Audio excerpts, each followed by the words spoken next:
తెలుగు రాష్ట్రాల వ్యాప్తంగా ఉన్న సంక్షిప్త వార్తలను ఇప్పుడు స్పీడ్ న్యూస్ లో చూద్దాం. ములుగు జిల్లా చిన్నబోయినపల్లి ఆశ్రమ పాఠశాలను కలెక్టర్ దివాకర్ తనిఖీ చేశారు. స్కూల్లో పిల్లలతో కలిసి భోజనం చేశారు. విద్యార్థుల బాగోగులను అడిగి తెలుసుకున్నారు. సమస్యలు ఏమైనా ఉంటే తమ దృష్టికి తీసుకురావాలని చెప్పారు.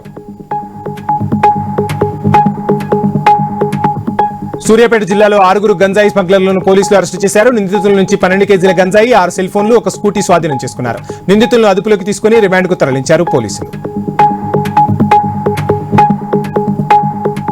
అంబేద్కర్ కోనసీమ జిల్లా తాటిపాక సెంటర్లో 4 రోడ్ల కూడలిని సర్వాంగ సుందరంగా తీర్చిదిద్దుతామని ఆర్డీఓ కె మాధవి అన్నారు. అధికారులతో కలిసి జంక్షన్ ను పరిశీలించారు. కూడలి చుట్టుపక్కల ఆక్రమణలను గుర్తించి చర్యలు తీసుకోవాలని అధికారులకు సూచించారు. తాటిపాక సెంటర్ విద్యుత్ దీపాల వెలుగులతో చూపర్లను ఆకట్టుకునేలా సుందరీకరణ చేయాలని పిలుపునిచ్చారు. రంగారెడ్డి జిల్లా అత్తాపూర్లో ఓ వ్యక్తి జేబులో సెల్ ఫోన్ ఒక్కసారిగా పేలిపోయింది. శ్రీనివాస్ అనే యువకుడికి స్వల్ప గాయాలయ్యాయి. దీంతో శ్రీనివాస్ ను హుటాహుటిన ఆసుపత్రికి తరలించి చికిత్స అందిస్తున్నారు. అనకాపల్లి జిల్లా గౌరపాలెం నూకాంబిక అమ్మవారిని దర్శించుకున్నారు. ఏపీ బీజేపీ స్టేట్ అధ్యక్షుడు పివిఎన్ మాధవ్ రాష్ట్ర అధ్యక్షుడిగా ఎన్నికైన తర్వాత తొలిసారి మాధవ్ స్వగ్రామం అనకాపల్లికి వచ్చారు. మాధవ్ కు భారతీయ జనతా పార్టీ శ్రేణులు ఘన స్వాగతం పలికాయి.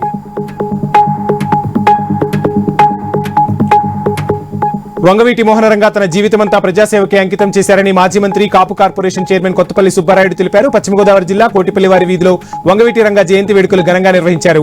కార్యక్రమానికి ముఖ్య అతిథిగా హాజరైన సుబ్బారాయుడు రంగా విగ్రహానికి పూలమాలలు వేసి ఘన నివాళులర్పించారు. ప్రజల పక్షాన ఎన్నో పోరాటాలు చేశారని కొనియాడారు.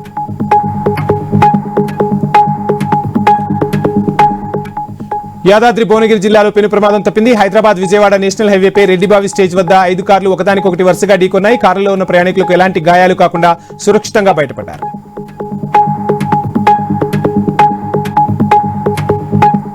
రాష్ట్రంలో కూటమి సర్కార్ సంక్షేమ పథకాలు అమలు చేస్తూ బడుగు బలహీన వర్గాల ప్రజలకు అండగా నిలుస్తుందని ఎమ్మెల్యే కాలువ శ్రీనివాసులు తెలిపారు. అనంతపురం జిల్లా రాయదుర్గంలో సుపరిపాలనలో తొలి అడుగు కార్యక్రమంలో ఆయన పాల్గొన్నారు. ఇంటింటికి తిరుగుతూ ప్రతి ఒక్కరికి సంక్షేమాలు అభివృద్ధిని వివరించారు. తూర్పుగోదావరి జిల్లా జగ్గంపేట భారతీయ జనతా పార్టీలో చేరికలతో జోష్ పెరిగింది. గోకవరంలో 500 మందికి పైగా నేతలు భారతీయ జనతా పార్టీలో జాయిన్ అయ్యారు. కమలం నేత కంబాల శ్రీనివాసరావు కండువ కప్పి వారిని పార్టీలోకి ఆహ్వానించారు.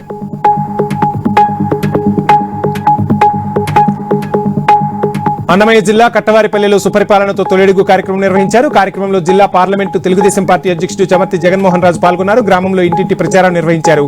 సంక్షేమాలను వివరిస్తూ కరపత్రాలను పంపిణీ చేశారు నేతలు. ములుగు జిల్లా వెంకటాపురంలో భద్రాచలం వాజేడు ప్రధాన రహదారిపై సిపిఎం నేతలు ధర్నా నిర్వహించారు. భద్రాచలం ఆర్టీసీ బస్సులు నిలిపివేయడంతో ఆటో డ్రైవర్లు ఇష్టారీతిన దోచుకుంటున్నారని మండిపడ్డారు. దీంతో సామాన్య మధ్యతరగతి ప్రజలు నానా ఇబ్బందులు ఎదుర్కొంటున్నారని ఆవేదన వ్యక్తం చేశారు. వెంటనే యాకన్నగూడెం రాళ్లవాగు మరమ్మతులు చేపట్టి బస్సు సర్వీసులు పునరుద్ధరించాలని డిమాండ్ చేశారు. హైదరాబాద్ మీర్పేట హెచ్ కాలనీలో మన్యం వీరుడు అల్లూరి సీతారామరాజు జయంతి వేడుకలను గ్రాండ్ గా నిర్వహించారు. కార్యక్రమానికి ఎమ్మెల్యే బండారు లక్ష్మారెడ్డి, మాజీ ఎమ్మెల్యే ఎన్వీవీఎస్ఎస్ ప్రభాకర్, బేతి సుభాష్ రెడ్డి హాజరయ్యారు. అల్లూరి విగ్రహానికి పూలమాలలు వేసి ఘన నివాళులర్పించారు నేతలు. అల్లూరి పోరాటం యువతకు ఆదర్శంగా నిలుస్తుందని వారు కొనియాడారు.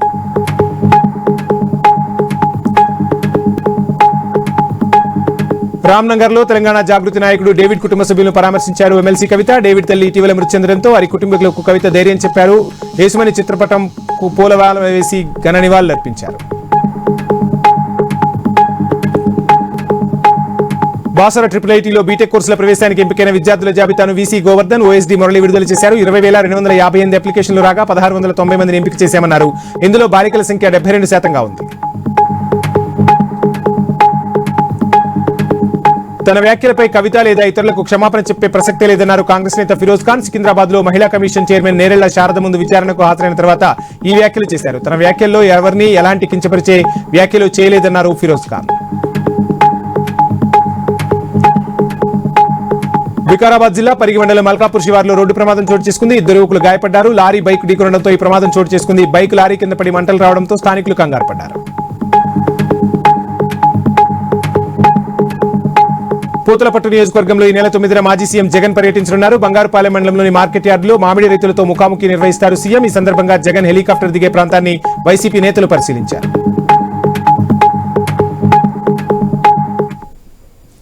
ఇవి బులెటిన్ అప్డేట్స్. Stay tuned.